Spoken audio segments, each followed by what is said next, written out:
This is like 1 year plants down this side, and this is 2 year plants over here. But just for instance,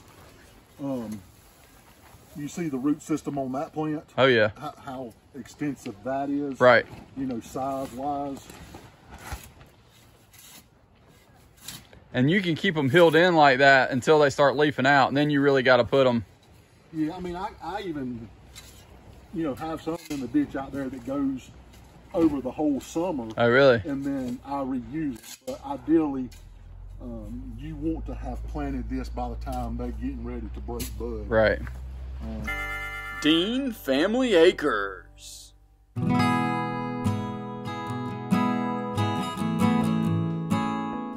Videos of whatever. Yeah. Totally up to you. We're not like a glamorous location by any means. Well, I think everybody, in reality, we're, you know, you do what you need to do. Right. So that's kind of how we just store those. So customers are all the time asking, well, what do I do if I can't plant them right away? And right. Just dig a hole, cover them up. So anyway, so most of our 1 gallon blueberries, blackberries, goji berries, pomegranates are still in the greenhouse, but they'll be moved down here. Mulberries, so all of that. So that's kind of where we store those. Our larger container plants are up above in the other. And we can go back up there. I got a block down here that I'm planting for propagation purposes. I had I'm actually gonna plant this section here. Okay. If you look the next section up, you kind of see all them plants. Yeah. It looks like little nubs. Uh-huh. That's what we call a mother field. There's one there. There's one on the other side of the knoll, and then we've got 5 acres right down the road is where our big mother field is, where we do all our propagating on muscadine. Okay.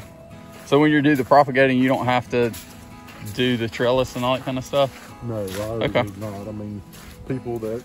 Because you're not worried about production, you're worried about making more plants. We don't make any fruit off of those. The way we cut them, yeah, is you're cutting off any potential budwood as far as for fruiting. Right. So we're throwing new laterals, and we're using that as to make new plants. Okay. As far as the propagation. That makes sense. But these 2 blocks right here are false. Well, you did have some. The new variety, and then they publicize it. And it all happens typically about the same time they're giving us plants, and they give us maybe 10 to start with. Right. So to do the mother plants to needing thousands, you know, takes years to right. do. So right. So it takes us years to build up to the demand. So anyway, a lot of these are going in, you know, to create more plants and to propagate off. Sure. So. Method is labor intensive, because you got to think we dig a furrow beside those plants, right, and we hand shovel dirt on top of those laterals. We'll strip the leaves off, yeah, and we'll hand shovel dirt on them. And you got to think we've got 5 acres over there, there's 2 right there, and another 2 in the back, so basically 9 acres of hand shoveling dirt. So it takes roughly 5-6 weeks every day to stay on top of just propagate them. And of course, it's in the middle of summer. You're talking July and August. So how long do they stay like in this setting? I mean, you just leave them there? I mean, they'll last about 20 years as far as the mother plant, and then we'll rotate them out about every 15, 20 years or so. They'll start getting less productive.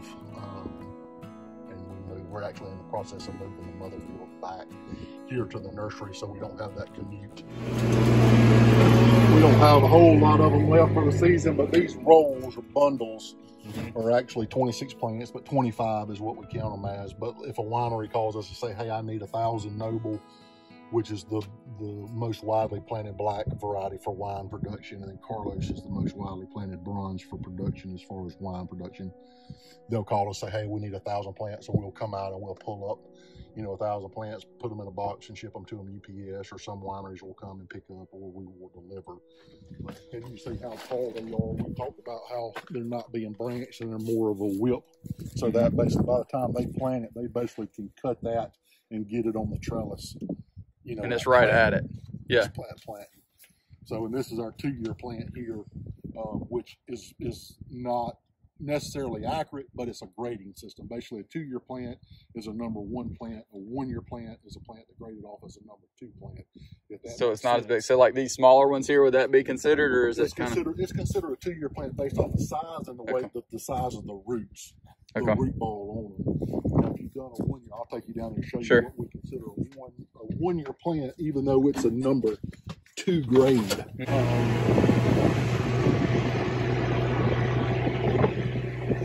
So when you're doing it in the field like you're doing, it actually accelerates very much, because you've got a plant that's established, that's pushing the roots on that new plant that we covered up. Would that be the same? You did have them on the trellis and you air layered it, or you put it into a pot? I mean, that's basically the same as what you're doing there. Correct. Versus I don't want it that high, because obviously I can't be productive. Right, because it's more volumes. Because if I can take that one plant out there and turn it into 5 to 15 that's right on the ground, you know, a trellis is obviously not right. But a home grower could do that, and that's essentially what you're doing. Exactly. It's just cutting out a. Yeah, you could air layer, or just let one arm get long enough, a lateral get long enough, and just strip the leaves off of it. Of course, it's got to come out the other side. Right. But just put dirt on it and cover it up, and come back. You know, around Thanksgiving's when we start after it's gone completely dormant, and then we cut it loose from the mother plant. But you starting with that, but that's just a 1-year plan is what we consider. So, and we have people buy those. Garden centers, a lot of nurseries buy those and pot them up. And we'll pot those. So you'll pot these because people didn't buy them, and then you'll then next year. Yeah, we'll pot about 15,000, 16,000 of these, and grow them off, and then sell them in containers. And most of all our 2-year stuff goes to, you know, wineries or people planting. Other nurseries. So when you pot these up, then you're looking at basically, you'll pot these up before they start leafing out. Yeah, we actually started. That's what you're doing today. Yeah, and then you'll sell them, say, in the fall and winter of the next year. Correct. Okay. Yeah, or the fall of this year. Right. Same year, but the same different season. And we'll cut all of these off. I mean, we'll cut them off to 8 inches tall. Just to get them, one, to branch, and one, so they're not so long when they get. By the time they do a whole growing season down here in containers, that they're not, you know, 4, 5, 6 foot long. Right. And then obviously moving them around, or at a garden center. Something's going to get broken off, or pain in the neck, having to transport them, etc. You know, so you just have them on a trailer and you water them as they come through? Yeah, like they were potting them. Okay. And we use that to water them in as soon as we get them potted. So this is the potting machine right here. Watch them pot a few. And I've got 125,000 1 gallon. Between everything, we'll do about 150,000 plants. We'll run through this pot machine basically for the next 5 or 6 weeks. We've been running a couple of weeks. Do the fruit trees, peaches, plums, apples, pears, all that has to be done pretty early.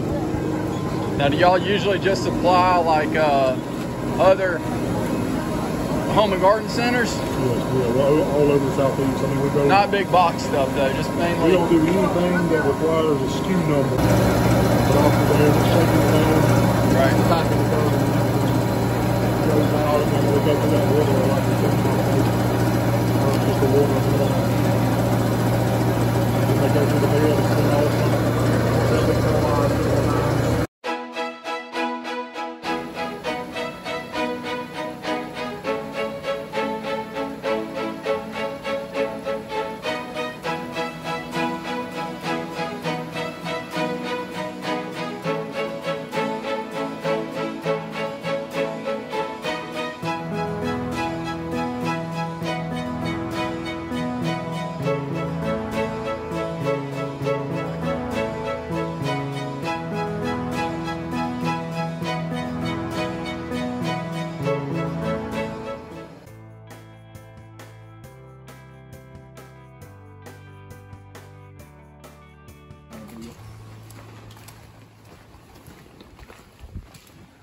This is like 1-year plants down this side, and this is 2-year plants over here. But just for instance, you see the root system on that plant? Oh yeah.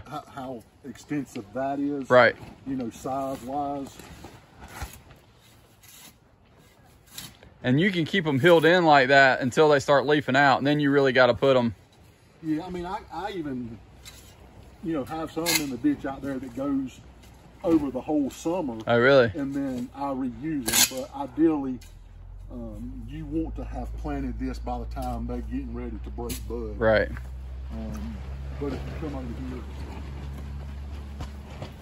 to, let's say, a 1-year-old, Oh yeah. See how much difference. I mean, it's still a good root system, good to go in a container, but it's just not nearly as strong a plant as that is. And why you're putting these in here versus out there, just because those are more for the wineries, or is it kind of just? What happens is if like an internet order comes in for 1 Carlos Muscadine or 1 Pulp Muscadine or 1 Ruby Crisp,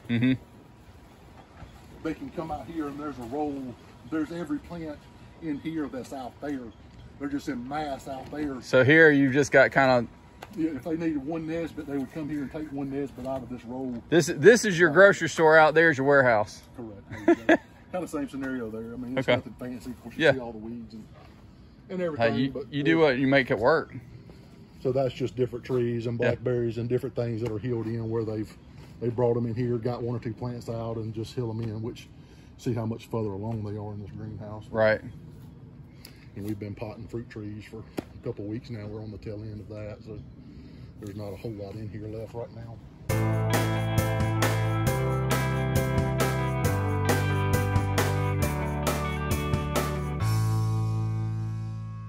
Maybe even 2, because you want to focus on plant growth. So high nitrogen fertilizer first 2 years, and then you want to back down on your 3rd year. You want to do a low nitrogen, something like a 5, 10, 15, because you don't want the plant to get super huge, but you want to have sufficient nutrients for fruit growth. So a lower nitrogen fertilizer, less leaves, more fruit. Yes, exactly. So keep that in mind. Ample water. If you don't have irrigation, especially the first couple years, what I recommend, especially if we start getting drier, getting closer into summer, if you'll just take a 5-gallon bucket, drill a little hole in the side, fill it up, take it out and sit it by the plant, and it will take that bucket hours to empty. And so you get a really good deep soaking. And if you'll do that once or twice a week, versus something, splashing in the ground or hitting the post, you get a whole lot of runoff. You'd be surprised. Folks will sit there and water for 5 minutes, and you'll dig down, scratch down. It may not even be a ½ inch in the ground. If you can scratch down. Yeah, exactly. So that method, it works really great if you don't have irrigation, or if you don't, especially to get them established. Sure.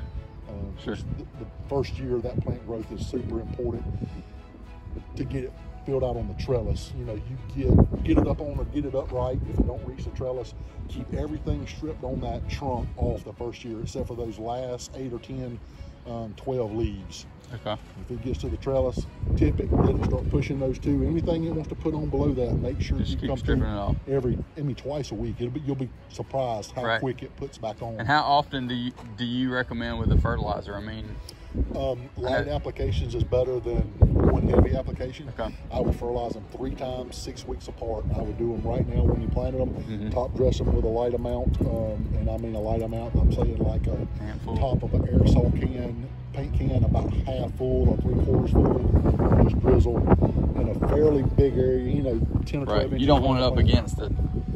Do that in 6 weeks. In 6 weeks again, do it again, and then stop for the year. So 3 times about that amount. Do that once again. If you do it right, those plants will be strong enough to get almost the 2 10-foot runs, and that's ideally what you're looking for. Right. Second year, you'll start putting on some laterals and have a little bit of fruit. Right. And the following year, you'll be in pretty well. Let it fruit that second year. It's okay. You can if it puts on any laterals onto. If you get the arms almost out, then you can stop stripping, because you need to be stripping those arms as they get go longer. out too. When you do that 3rd fertilization, and you should be somewhere probably in June with it.